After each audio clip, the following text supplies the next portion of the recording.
All right, we're back. No Look Podcast, Insane Games TV. Your boy Yo Soy, the man, goddamn. Another episode, another Monday tea. Not too much crazy stuff going on right now, but we did come up with a nice list that I feel like could provide some pretty significant content.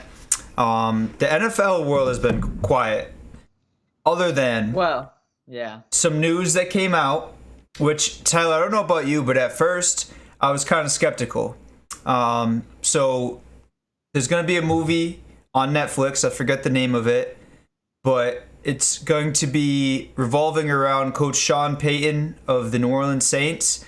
And he's going to be portrayed by Kevin James, which you know from, I Now Pronounce You Chuck and Larry, Grown Ups, Paul Blart Mall Cop. Funny guy, very funny guy. Tyler, I didn't know how he was going to translate, comedy into more of a sports themed role. I mean, I've never seen Sean Payton be remotely funny. Like Bill Belichick is like so grumpy, like he's kind of funny just to like watch what he does. But like Sean Payton, I don't know him of being a funny guy at all. But then as I read more stuff, it says it's going to be taking place during the 2012 season when he was suspended, and he ends up coaching his son's sixth grade football team. So there I kind of got, okay, that could be kind of funny. You got Kevin James, right, coaching, Sean Payton, NFL head coach, coaching a bunch of little kids. So how do you feel about this? Well, I feel like why I don't understand. Sean Payton, it's not like he's an inspirational person. By no means, like not an inspirational story. When I first saw the headline of them doing a full coaching role for him, I thought it was during Hurricane Katrina, but now it's during, Bounty Gate or whatever the case may be. So, I guess it's gonna be interesting. There's probably some, underlying stories of kids that he had coached, where they are now type situations or where they come from type situations. But, good for Sean Payton, I guess. This is probably the most amazing thing in his career besides winning a Super Bowl. You get one Super Bowl. Shout out to Sustaina with the raid coming through. Appreciate that. Dave, what's up, Sus? Okay, Sus. Is that do you guys have their own name for the viewers? The Sus crew? That's kind of cool. Shout out though. Appreciate the raid. But Tyler, do you think, Kevin James, it's more than likely going to be a Happy Madison production, right? Adam Sandler's parent company. Like, if they get Chris Rock in there, probably a Shaq cameo, I could see this being kind of funny, right? The whole dynamic around an NFL coach coaching, a Pop Warner football team. If you get some A-list cameos, Dan Patrick's going to be in there. Will probably be the gym coach again, like he was in, what was that movie? Was it That's My Boy? When he's in there, or Grown Ups, he's doing something. But I feel like it could be funny. I'd be down for a Drew Brees cameo. Maybe Joe Horn, classic Saints player, or Jonathan Vilma.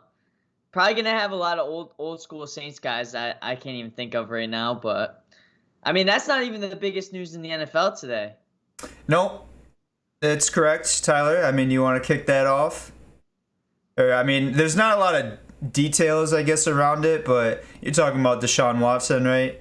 No, I'm talking about Julian Edelman.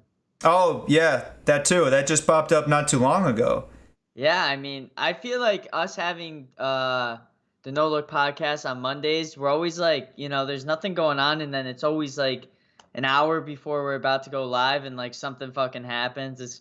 But Julian Edelman announcing his retirement. Adam Schefter posted on his Instagram that they saw that on the Patriots, on the transaction wire, the Patriots got rid of his contract essentially, and usually what that means is that he announces his retirement. Is that okay? Because I got the Bleacher Report update that says Patriots cut him because he failed a physical.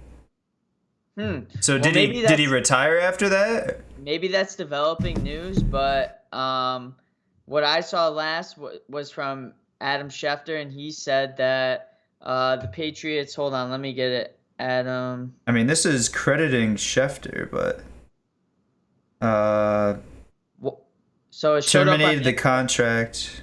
showed up on NFL Transaction Wire today as having his contract terminated. The expectation is that it is technically as part of a retirement.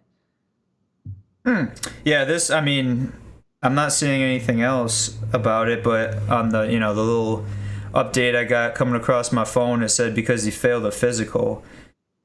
I mean, let's look at these. There's a thing of his accolades right here. I have it right here.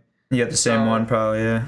Yeah, 7th overall pick, 3-time Super Bowl champ. Seventh round. 7th round pick, 3-time Super Bowl champ, 1-time Super Bowl MVP, 620 receptions, about 6,800 receiving yards, 41 total touchdowns, 118 postseason receptions, and 1,400 postseason yards. Both second most in Super Bowl era, behind only Jerry Rice for the postseason accolades. So obviously, what comes to my mind is, well, does the guy deserve to go to the Hall of Fame? My personal opinion, I think that as great of a story as he is, coming from the trailer park. No scholarships out of high school, played quarterback at Kent State University. Yeah, I mean, I don't think his stats really show. Granted, I mean, sometimes I feel like some guys are deserving of going to the Hall of Fame purely based off stats, but I mean, to be purely only behind Jerry Rice and all of his postseason accolades is very impressive. But then again, it goes on to the point, well, if he never had Tom Brady, he probably wouldn't be the same guy he is today. Yeah. Wait, so you, sorry, just to backtrack, you said you think he does deserve a Hall of Fame I think bit? he does not. Yeah, I agree with you there. I don't, there's an argument to be had, Tyler. Like you said, only second to Jerry Rice in the postseason. But I feel like if we put the per numbers, per games they played, I mean, how many playoff games does Edelman have played? Like 20 something? I mean, this guy was 30 something. He was peak Patriots dynasty. He was there every single year. Pretty sure he played every year. I know he was hurt one year, but that was like when he came back just for the playoffs. I just don't think he has enough regular season kind of numbers, like you said. But then also, you said it's like numbers versus championships. This guy's got championships. I view him as almost like a Robert Ory type guy, coming up clutch in the big situations. Where, I mean, Ory, I don't know, because is Robert Ory an NBA Hall of Famer? I don't know. He doesn't really have a lot of numbers. He was kind of a good role player on a lot of good teams, the Lakers, the Spurs. Great story. Like you said, maybe they'll make a movie out of him, Tyler, which, I mean, not with the hair now, but I've been told I resemble Julian Edelman. So, hey, Netflix, Hollywood, if you're looking for Julian Edelman at a low budget, I could be your guy, your boy Yo Soy. I mean, I just think that, just because anybody wins championships, that doesn't mean that they deserve to be in the Hall of Fame. Granted, this guy put numbers up in the postseason. So I think that's something that, maybe the Hall of Fame has to look at. Guys that are better in postseason play than regular season. Because I feel like all of statistics are purely based off of regular season all the time. But if Julian Edelman's not retiring, obviously everybody's saying he's going to go to Tampa. What's another place besides Tampa that you think that he would fit in pretty well? I mean, he's not that old. I think he's only 30. I think he's only 34, honestly. I can't even see him being past that. I mean, nowhere. The Bachelor, maybe? I mean, if he doesn't go to the Buccaneers, Tyler, I don't think he's going to play anywhere else in the NFL. I mean, he's been on the Patriots his whole career, right? Him and Gronk are kind of the same people. Played with Tom Brady his whole career, besides last year, obviously. I don't think he would go anywhere besides the Buccaneers. And with that being said, I think he also does definitely go to the Buccaneers. Why not reunite with Tom, reunite with Gronk? They just won a Super Bowl. Hey, who needs I mean, granted, they kind of have his clone, Edelman 2.0 and Scotty Miller. But if you can sign a veteran guy like him at a really low price, why not? Just to say you did it. I mean, if he doesn't retire, I agree 100%. There ain't no way that he's going anywhere else. I was gonna say the Packers. I could see him wanting to play with, a great quarterback, in Aaron Rodgers. Hell, I would even take him on the Raiders. I think he would be a great addition to the Raiders. I can't see him wanting to go to the Packers. I feel like at this point in his career, he could still play. That's there's no denying that. But I feel like he'd want to be somewhere where he can enjoy his off-field time. Whereas Las Vegas, there's a lot to do off the field, Tyler. So This got me thinking now. Julian Edelman probably coming off of one of his worst seasons, being a Patriot with Cam Newton and Cam Newton being hurt, so on and so forth. Do you think that Julian Edelman failed a physical on purpose?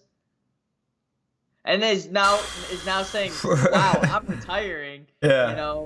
It wasn't a failed physical. I just wanted to be cut. Blah blah blah blah blah.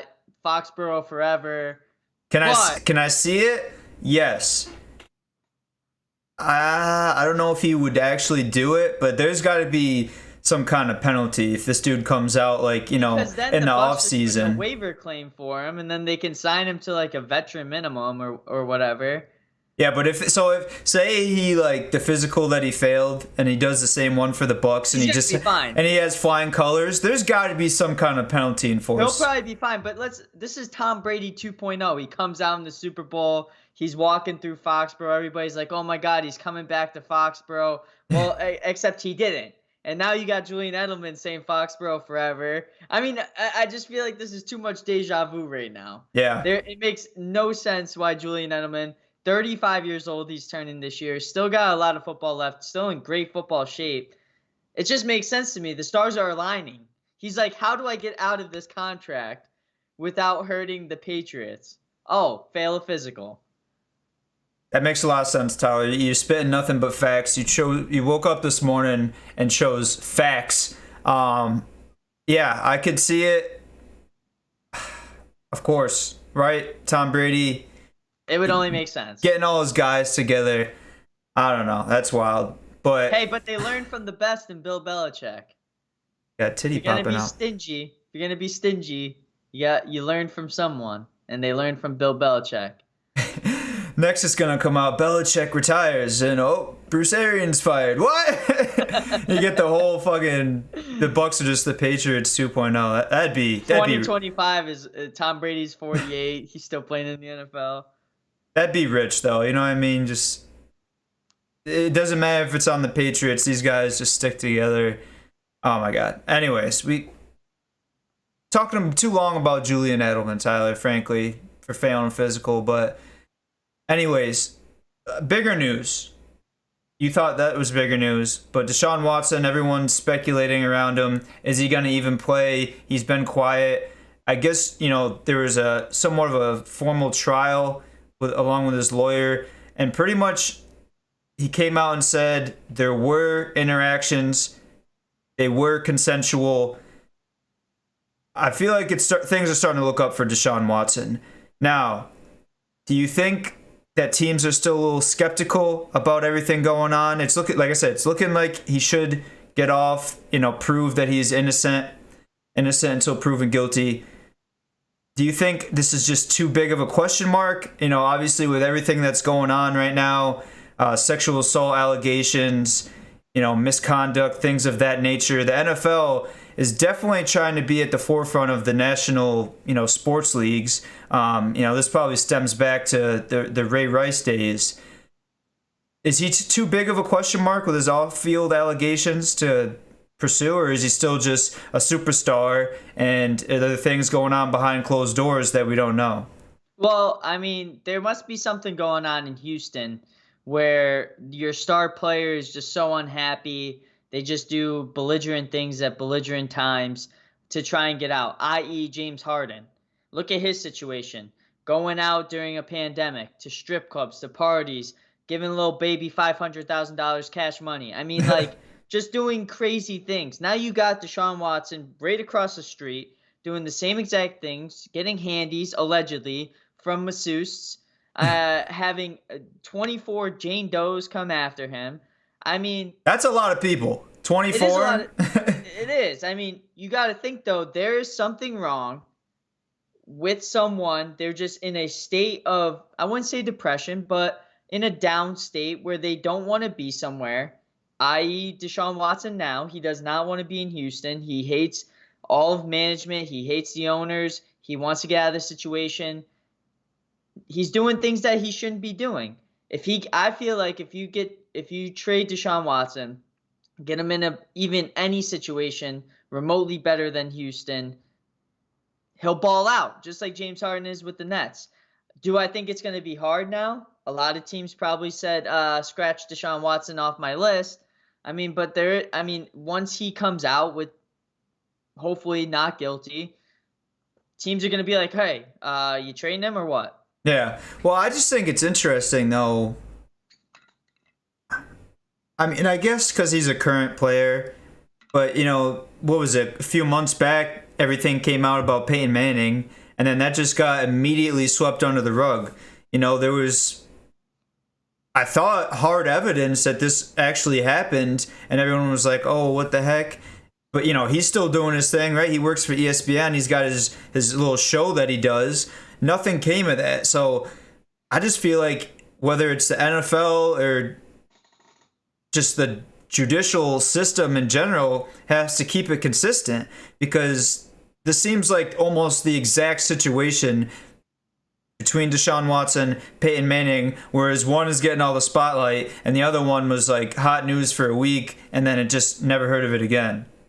Yeah, I feel like news dissipates pretty rapidly when guys that, especially in sports, when guys aren't current in the news.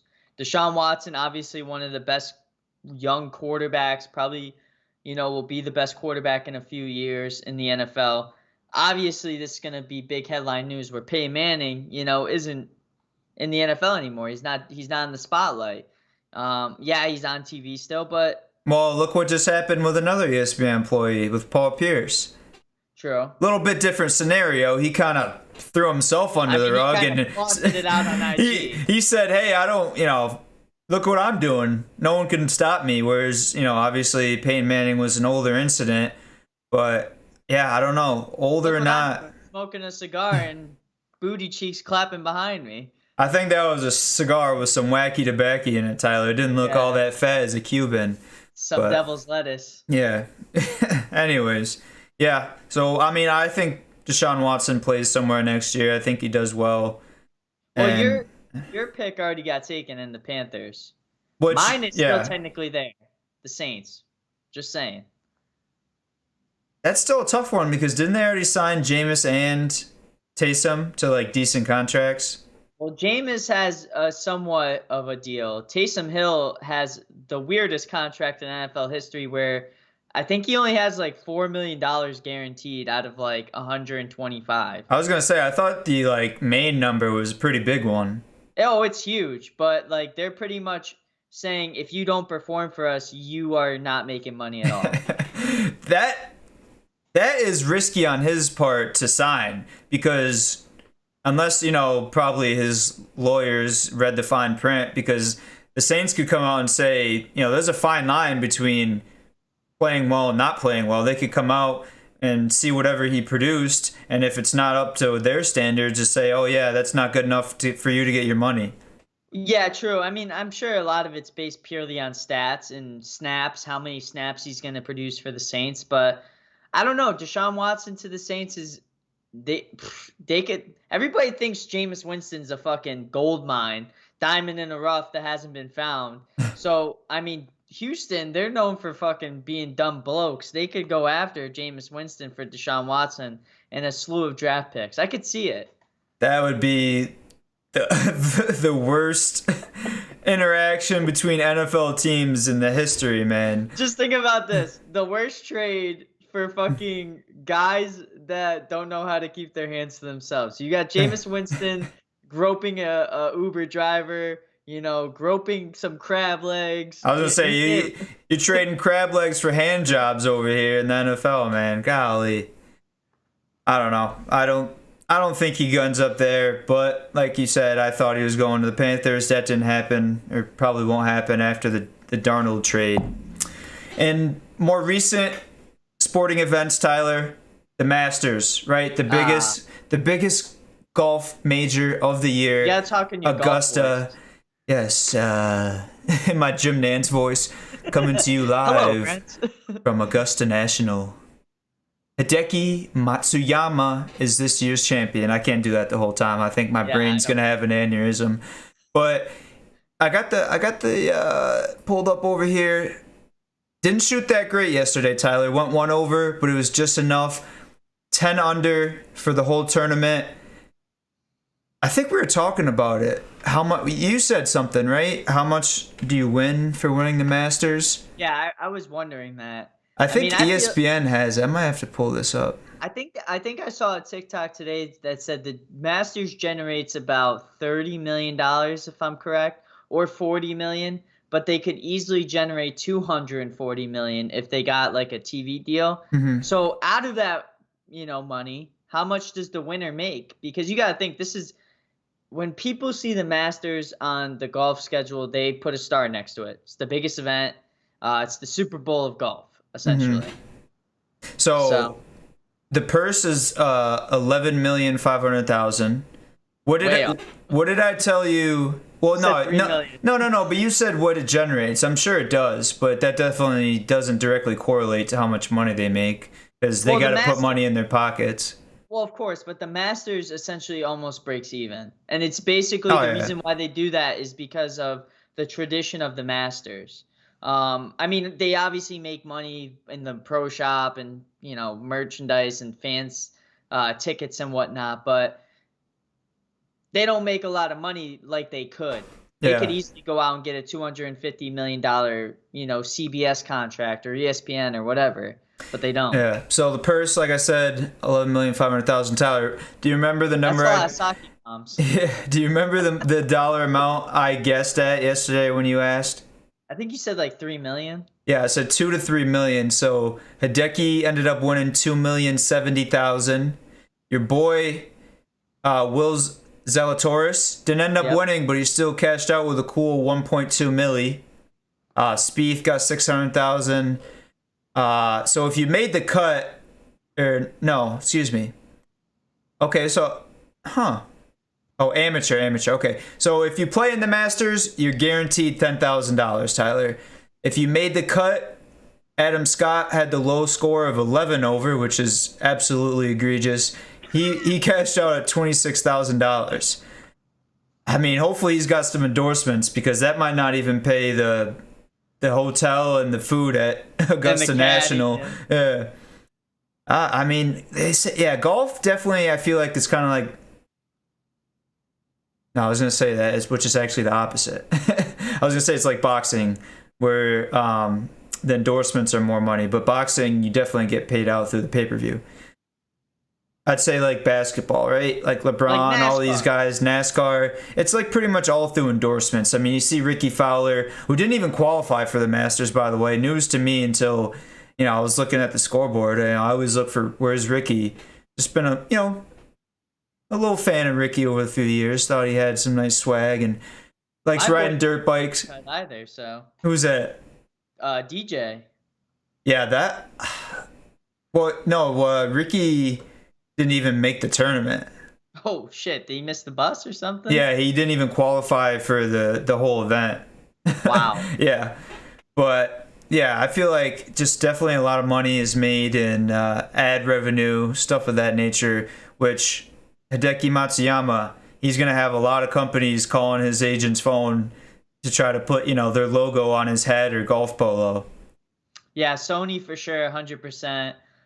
Maybe even Honda. Hideki, I drive a Honda CRV. Would love to be you, the sponsored athlete of my car. That'd be pretty sweet. I mean, Honda's fucking, that's one of those ones that's like That's huge. top tier. Yeah. That's huge. That would be huge. But no, I mean, I enjoyed watching the Masters. I must say though, with the rain that we had in Florida, I've never been blue balled harder because I was scheduled to golf on Sunday and I couldn't because there was a hurricane practically outside. So instead I had to watch the Masters and yeah, it was tough because I really wanted to be out there. So you're really falling into your old man self now, just sitting at home on Sunday watching the Masters. I I have never felt more like my great uncle Tom than I did this Sunday because I remember the Masters is always on during like Easter, right? Like around Easter. Yeah, I mean around. It's I think it's the same weekend. The second weekend of April every year. Usually, I always watch the Masters with my uncle Tom during Easter. I feel like, and he's like 80, so I've never felt more of an older gentleman than I have this weekend. Is he still working over there at Battenkill? No, no, no, no. Nah, I remember he always used to be there behind the bar when we go. That was I a was long talking time about my ago. other But great uncle Tom too. I forgot I had two great uncle Toms. oh shit, But that's the one I was thinking of. They're both at Easter too. Always watching the Masters. Yeah, that's funny. Got a little talking baseball segment, Tyler. The San Diego Padres, Joe Musgrove throws the first no-hitter in Padres history, which they're not like an older team, right? They've how long have they I feel been like around? They've been around since like the 60s or 70s. San Diego Padres. 74. 72. Founded in 69. Nice. Oh, that's close. You were close. The summer of 69. So not like a, Yankees Red Sox, but okay, they've been around. Pretty impressive. It's not like one of those records that could be broken. You're always going to be known as the guy who threw the first no-hitter in franchise history. And I'll tell you what, Tyler, winning the Masters, winning like Michael Phelps, that many gold medals, throwing a no-hitter is one of the harder feats in sports, I feel like. Most of these starters, they only go 4 or 5 innings. If you're playing well, then you get taken out for the reliever, and then you got the closer. To go 9 innings, I'm not sure what his pitch count was, and still have 0 hits. I mean, homeboy had to be sore AF today, but that nonetheless, like I said, one of the more impressive, in my opinion, feats of sports. No, I think throwing a no-hitter is probably the hardest thing to do in any position in sports. I'll probably think of something at 12 o'clock tonight when I wake up in the middle of my sleep harder than that. But I just think when you get further and further along, the opposite team sees that they're not, making hits. So they're going to do whatever it takes possible to get a hit, whether that's bunting or swinging for the fences on every single pitch or, trying to exhaust the pitcher. I just think it takes such a next level approach inside your brain to allow yourself to make a team not get a single hit on you. I think it's honestly the most incredible thing, and I think it's easily the hardest thing to do in sports. I'm just looking up. I'm trying to look up the box scores, see if I can get some numbers. But like, how nervous are you? Like, I don't know. I feel like if I would get secondhand nervous. No, I was gonna say if you're like the infield, like the shortstop, it's a routine ground ball. But you got this guy's no hitter literally in your hands to make. Thankfully he made a play. But like, how nervous are you if you're like, oh my god, I could ruin this guy's historic night? Not only that, but like a routine fly ball, or like the catcher drops the fucking ball on a strikeout and the guy gets on base. I don't know if that still counts as a hit, but like just shit like that, really could throw off the feng shui of the game for the pitcher. So I don't understand. Was it a perfect game or a no-hitter? Because a perfect game is when it's a no-hitter but no one reaches the base. Yeah, so if there's no walks or... So yeah, I'm looking at it here. He had no walks. I'm not sure if there was a player hit by pitch. 10 strikeouts. 112 pitches, Tyler. I mean, come on. That's a lot of pitches. Hit by pitch. Oh my god. That's gotta suck. He has no walks, but he had 1 hit by pitch to ruin the perfect game. Yeah, I mean, we're talking about no-hitters. A perfect game is even... Yeah. That's like, what? Perfect. Literally, it's in the name. It's literally perfect. So, shout out Joe Musgrove, no-hitter. I mean, there's been, Hall of Fame pitchers that have never had a no-hitter.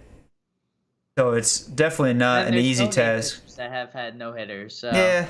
Just the way she rolls. You're always trying to make an argument, be a little pessimistic about it. Oh, there's some scrubs that have had no hitters too.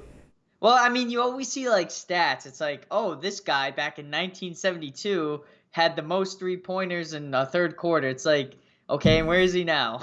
Yeah, Selling no. fucking soft serve hot dogs at 7-Eleven. It's like the one hit wonders in the music industry. Exactly. It's like where is Mims? Is he still hot? I want to know. You know, this is why I'm hot. I think that was one of my. Oh no, "Do Your Chain Hang Low" was my first MySpace song. Was that Webby or Webstar or something? I think it was Do your Little chain Webby. hang? Yeah, Lil Webby. All right. Anyways, talking baseball. Another long talking baseball segment. Some more Whoa. news. What's up? Speaking of baseball, before Yeah. we move on, oh shit, it's 8 days away. Never mind. What?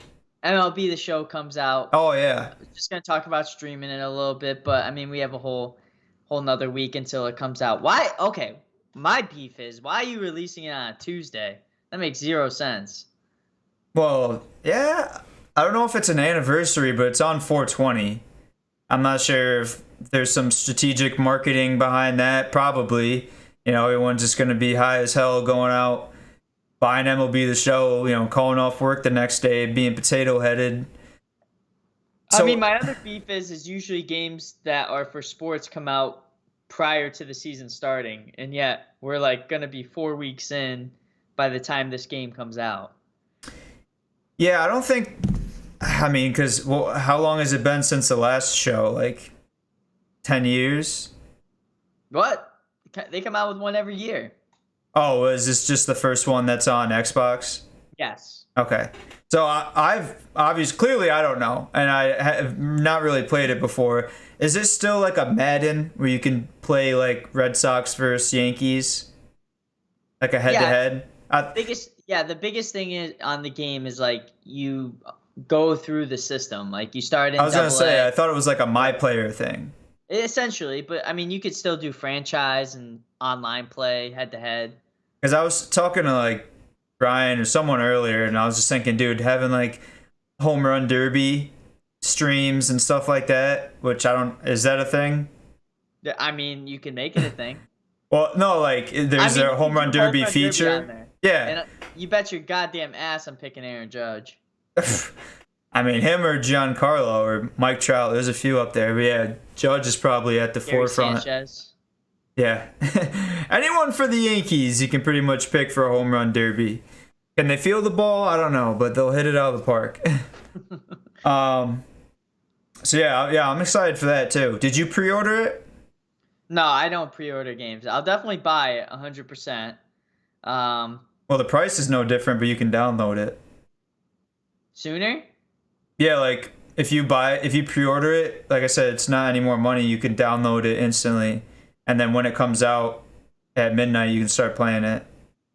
Oh, interesting. Maybe I'll do that then. Yeah.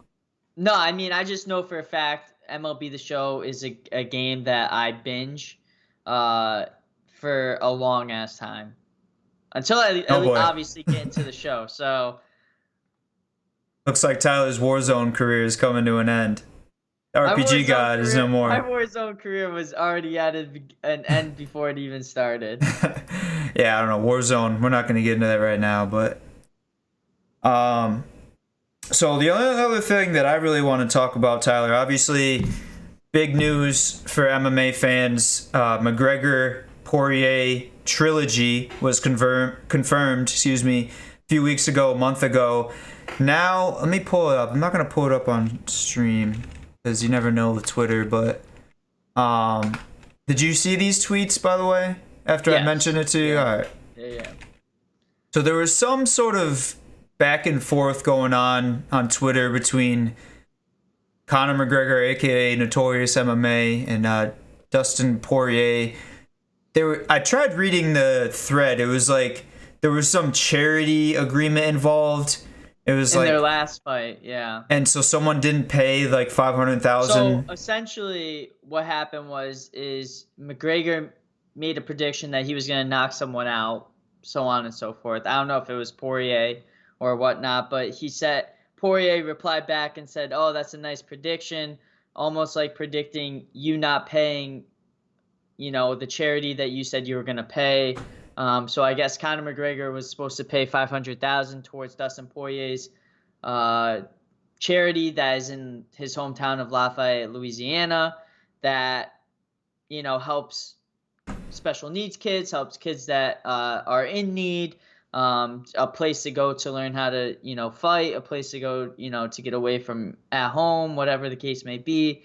So McGregor comes back saying, "Well, we haven't been paid for our fight yet, you dummy. I'm not going to give money that I don't have yet." Something about connecting dots. I mean, I feel like a lot of these athletes, like the big name ones, they love to use like these weird analogies that I just don't understand. Like connecting dots to like what, your checking account to like another account. Like, I'm confused. Are you snitching on yourself, saying you got some offshore funds? It's just like, well, just say in plain English what you're talking about. Yeah. But essentially, McGregor says fights off. I'm gonna fight someone else the 10th, which is it the 10th of next month? Because no. July 10th. Yep, July 10th. Gotcha. So I don't know how that works though, Tyler, because they were all signed. Like I'm sure there's a lot of stuff that goes in behind the scenes, coordinating these press conferences, doing promotion, stuff of that nature. And if they've already signed the contract, obviously McGregor thinks he can do whatever he wants. He also is good at putting on a show, which, if they got people like us talking about it, he's getting some kind of rise out of the community and sports fans. But yeah, he said he's not going to fight Poirier. He's going to fight someone else. Like, I don't know what else there is to fight for McGregor at the moment. But why would he not want to fight? Like, this has to be promotion, right? Why would he not want to fight Poirier? Who he's got the belt right now, right? Right. And McGregor, he's coming off a loss his last fight. He's still got like 5-6 more fights under his current MMA contract. I mean, probably just McGregor, like I said, probably just McGregor doing his thing, causing some news in the media, making headlines. But I just don't see how he's not going to fight this guy. I mean, I think you're right. The fight was kind of getting stale for the trilogy. There had to be some waves that go throughout. And if there's anybody that's good at doing that, it's McGregor. He's the best at stirring the pot. I think, though, that, there's nobody else for Poirier to fight. There's nobody else for McGregor to fight. It's only evident that there's going to be a trilogy fight, especially since they're both the same age. They're both 32, about to be 33, probably on the tail end of their career, So this fight is inevitable. It has to happen. And Poirier, I mean, to open his mouth, granted him being the champ, you got to know Conor McGregor is going to come back, and that's like throwing fucking fish at a shark. It's going to go after it. Oh, yeah. That's, dangling a carrot in front of a horse or something. But yeah. So it just popped into my mind, Tyler, while we're on the MMA fighting topic, an argument that I've seen in, the past few weeks. Amanda Nunes, right? Undisputed. No one can come close to her in her division. Probably the best female fighter on the face of the earth right now. She really has no competition. Except if they do a cross fight between the male and the female ranks, I guess, if you will. Do you think that there's any way that they make the MMA, Dana White makes a fight of that nature happen? Because we've seen the way she just walks through the women's division. I mean, if it's like maybe, like a top 10, I wouldn't say like a top contender or the championship or the champion in that weight class or even in her weight class. But do you think there's any world where we see a crossover and have a, men versus women MMA fight? Yeah. I mean, I think if there's any time to do it, fighting is always trying to do new and exciting things, with their promotions. if there's any time to do it, it's now. You have someone in Amanda Nunes that can actually potentially beat a male competitor, probably of the same weight or lesser. I was thinking like welterweight, and Hmm. honestly, I would put her up against the champion. Throw her in with the champion. If she can beat anybody in the world in the women's division, she should be able to beat the champion of the welterweight division or whatever weight division they want to put her at. I think it would only cause ratings to go up. There's only benefits for everybody. Amanda Nunes can put away all the skeletons of, can she actually beat a male? Will she ever lose? So on and so forth. All the what ifs. I think doing it only benefits the UFC, and I think everybody wants to see it. Everybody wants to see Amanda Nunes fight a guy and potentially lose, because they know she's not going to lose against women. Well, this has got to be a conversation that's going to be, had in the MMA, front owner's office, whatever you want to call it, Dana White, because, there's no more, whatchamacallit, having a brain fart. Anyways, no more like McGregor's past his prime. You were just saying he's getting kind of older. The female fighter, Ronda Rousey. No more Ronda Rousey, right? John Jones, he doesn't even know if he's going to come back. Khabib is retired. I feel like the MMA world is kind of losing its flair right now. There's not a lot of cool stuff going on. Not a lot of stuff that's attracting people to watch. I mean, all these fights, yeah, the past one was a decent main card because they had 3 championship fights, right? That's going to get a lot of people to watch it. But unless you're a true legitimate MMA fan, like you and I, Tyler, we're kind of, interested in the sport. If there's a good card, right, main event fight, McGregor or something, we're going to watch. I have no need to watch, a normal Joe Schmo, not big name MMA fighter or pay for a pay-per-view for that much. But if I'm going to see Nunes fighting a guy, I'm all for it. I'll pay the pay-per-view fee myself because I would love to see that. 1, I think she's going to win. 2, for everyone at home saying, oh, a guy versus girl, what if she gets hurt? Listen, she's an MMA fighter, Tyler. She goes, every fight knowing that she's putting her body on the line and sacrificing it. She could walk out of there with a lifelong threatening injury. Like, that's the same no matter who she's fighting. Anytime she steps in the octagon, we've seen what she can do. I mean, she's a beast. She can definitely handle her own. And I just think it would be, if not one of the biggest sports spectacles of all time. No, I agree 100%. I think you would see a lot of people that would want to be at that fight and a lot of people that would want to be on that card, because it would probably be the most iconic, controversial, what's the diversity? I guess diversity is Diverse. diverse, yeah. Looking for the right word, but most diverse card you'll ever see.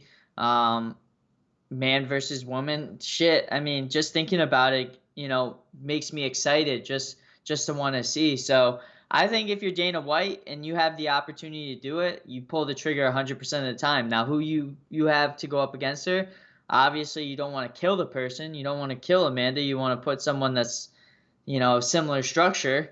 You don't want to put Francis Ngannou against her, but that might not be one that people would even want to watch because Yeah. they would already know the outcome. I mean, yeah. Vegas would be having a field day with that one, with all the I would bets throw a being dollar on put. Amanda. Oh yeah, I mean shit. Flips on a banana peel and breaks his neck. Hey, who knows? Maybe she comes out here, gets in a nice little barrel roll, puts him in a fucking triangle chokehold.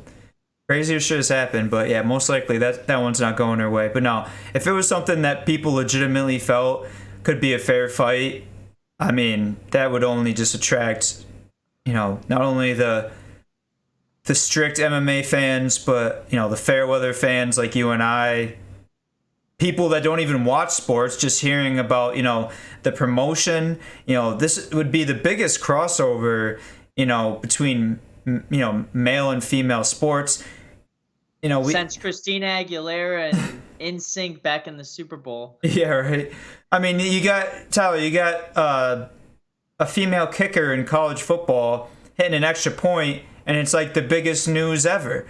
Can you imagine if there was, a female versus a male fighting in the ring? That would just be insane in my book. Yep. Um, yeah, McGregor, Poirier. We'll see what happens with that. I know we were gonna save it towards the end if we had some time. Looks like we have some time, Tyler. The Nets still look good. The Knicks still look okay. What's going on right now with the Nets? Obviously, like I said, they're still in first place, right? I'm pulling up the standings right now. Really nothing to worry about. But is there any kind of schedule? No, they're tied with the Sixers. Okay. But is there any kind of like schedule or method to like KD, Kyrie when they do play, when they don't play? Are they just like picking games? All right, we shouldn't need you for this. I don't have a point guard, Kyrie. You can sit this, KD. All right. Like, what are they doing? I mean, honestly, I don't know. I truly believe that what is happening is just coincidental. We're seeing, James Harden, pull a hammy, and then we see KD go down, and then Kyrie gets a double technical or some shit where it's just like the universe is not allowing these guys to play right now. That doesn't mean that they won't play come the playoffs. I actually read something very interesting about the NBA that I totally forgot was happening. So the NBA playoffs start May 18th. And the reason why they start a little bit earlier than May 22nd is because there's play-in games. So it's the I think it's the 8 or the 9 versus the 12 seed versus the 10 versus the 11 seed. So that's why I've been seeing on my feed that they're going all the way to the 12 seed. So anything. Wait, so how's that work out? So they're. Because then, if there's the 4 extra teams, it's the 9. Fuck, is it the 9? Okay, so it has to be the 9 and 10 seed. Let me try to look it up. East versus the 9 and 10 seed of the West. So they'll do one day of one and one day of another. NBA play-in tournament. So, okay, so it's 9-10 versus 7-8. So they're. Even if you make it to the 7th spot, shit. Tyler, you're not guaranteed. Winner of that game moves on. And then... Okay, so the 9th, the winner... Oh, I don't know if I like that or not. So the winner of the 9th place and 10th place becomes the 8th seed, and the winner of the 7th place and 8th place becomes the 7th seed. So, like... That doesn't make any sense. So, if you're the 7th seed, you get fucked regardless. You have to play in a playing game. So you could have, be 10 games in front of the 10th seed, but still they could make the playoffs and you don't. How does that make sense? I think what they're trying to do is just make the NBA more interesting, make it a wild card situation because what they've been noticing in the past. Now, let me back them up a little bit. What they've been noticing in the past is that the 9th and 10th seeds have been a little bit better in momentum compared to the 7 and 8 seeds. They've been a lot of years you'll see the 9 and 10 seeds coming on strong later on. Why leave a question mark when you can just have a playing game? Yeah, I guess my only concern with this is are they gonna consider it playoffs? Are these stats going to be contributed to playoff stats, or is it going to be its own central play-in tournament? They're playoff playing games, so I would assume that they're going to be playoff stats. I mean, if I'm the Nets right now, sitting in 2nd, you see the Celtics in 7th have the potential of losing to the Knicks in the first round. I mean, I would rather take on the Knicks rather than the Celtics in the first round any day of the week. Yeah, I guess you're right. The only thing is so now all these records, Tyler, of playoff stats, there's going to have teams here that are going to get an extra game potentially, and just pad those playoff stats. So, I don't know. I mean, I feel like that's minuscule in comparison to what's actually happening now. So, to be clear, you're a fan of this? I am a fan of pretty much everything the NBA does because they are always trying to progress the league. They're pretty much trailblazers of all national sports leagues and what they try and do to be a little bit different, to make it interesting for fans, because it's not just the United States, it's also Europe and China, Asia, I should say, as a whole, that love watching the NBA. So they try and incorporate a lot of the things that are overseas that they're doing overseas. Yeah, I don't know. See, I agree with you on that aspect, that I like, what Adam Silver does and the NBA as a whole, being innovative, coming up with new ideas. I would have preferred them to go more of the college route and just take, the 16 top teams, no matter what conference they're from, and, do like an overall record type deal. Because, the West is noticeably better than the East. So there's going to be teams that, miss out on the playoffs, maybe even this play-in tournament. Whereas in the East, there's going to be teams almost for sure below 500 that probably don't even deserve a shot at the playoffs or an NBA championship. I mean, this is all in testing, I would say. So what you just said with the whole, top 16 teams is definitely a possibility. I like you said, I thought that was going to be the way that the NBA was going to go last season or the season before when they voted on it. I would actually prefer it, but I also like seeing things that are different. If I'm a Bulls fan right now and I'm seeing that I'm in 10th place, in the East, and I have technically a possibility even at 10th place to be in the playoffs, I'm even more excited. You're basically, what they're doing is they're adding 4 more teams from both, obviously the East and the West together. 4 more teams equals all those fans, all that money being generated, all the hype to be in the playoffs. I mean, I think it's going to make the playoffs, especially the playing games, a lot more fun. It's going to be like college basketball all over again. Yeah, but then you look at a team like the Washington Wizards, obviously Bradley Beal and Russell Westbrook. They played like shit all season. They're currently in 12th place right now, but they could just as easily sneak into that 10th place position, win that one game, then they're in the playoffs. You get 2 guys like those, if they get in, at the 8 seed, they have playoff experience and they can each put up 60 points a night. For you being a Nets fan, Tyler, like you said, you'd rather play the Knicks than the Celtics, but I'd rather play the Celtics than the Wizards, just, with those 2 guys, those 2 studs on that team. Yeah, I mean, it's the playoffs. I mean, anybody gets hot at any given time. Playoffs! I mean, luckily it's not a play-in game. Like, every game matters in the NCAA tournament. It's more a 7-game series where you have to beat us 4 times. And I am very confident that the Wizards definitely would not be able to beat the Nets in a 7-game series. Where the Celtics, I could see that possibly happening. Yeah. I mean, that's if KD and Kyrie can make 7 games. If not, we got James Harden, Blake Griffin, and LaMarcus Aldridge. Oh, wait, those guys are hurt? All right, we got 3 more guys with 30 combined. In the background. We got 3 other guys with 30 combined All-Star appearances. All right, you got anything? Go Nets. Go Knicks. All right, that's it for No Look Podcast. We got you pretty close to the hour mark. I mean, how do you feel? How does it feel being a Knicks fan, being in serious playoff contention since the first time since Melo was there? It's weird, isn't it? No, I thought you were gonna ask me something different. I thought you were gonna say, how does it feel to actually, if they get an 8 seed, make the playoffs, and then they lose a play-in game, so they don't even make the playoffs? Because that's probably what's going to happen 100%. They play well all year long, and then they're going to get the fucking Wizards, and Bradley Beal and Russell Westbrook are going to put up 100 points combined. And then it's like this whole good season is just for nothing. But I mean, how do you think Virginia felt when they lost to UMBC? I don't know. Should have stayed out of those frats the night before, I guess. I shoulda, coulda, woulda. I mean, basically what you're saying is that the Knicks are going to be exposed in the play-in game bracket. I get it. You're a little scared.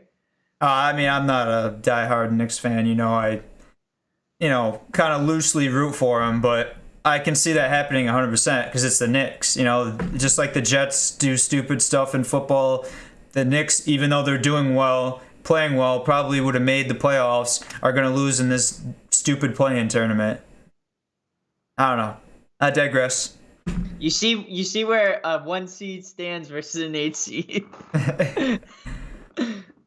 Yeah, I mean, the Knicks are just the Knicks. I mean, if we had some, I mean, however many, like, what, those 5 guys that we just named on the Nets probably have, at least 5 All-Star appearances individually. I mean, that's I would say crazy. There's 40 between them easily. Yeah, but I mean, it's not like, KD has the most, but like Aldridge or Griffin have like 1 or 2.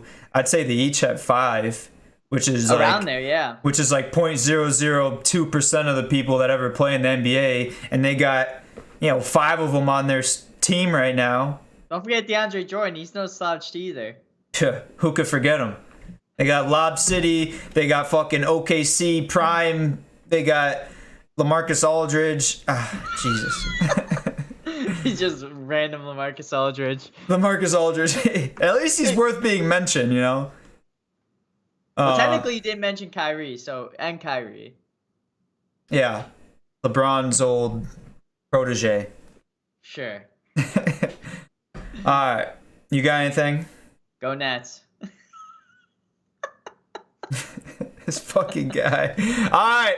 That's it for the No Look podcast. We did give you a full hour because Tyler said go Nets twice and fucking boosted 30 seconds. Hey, guess what? Go Nets. I'm shutting it off. Monday Night Gaming up next. Stay Go tuned. Nets.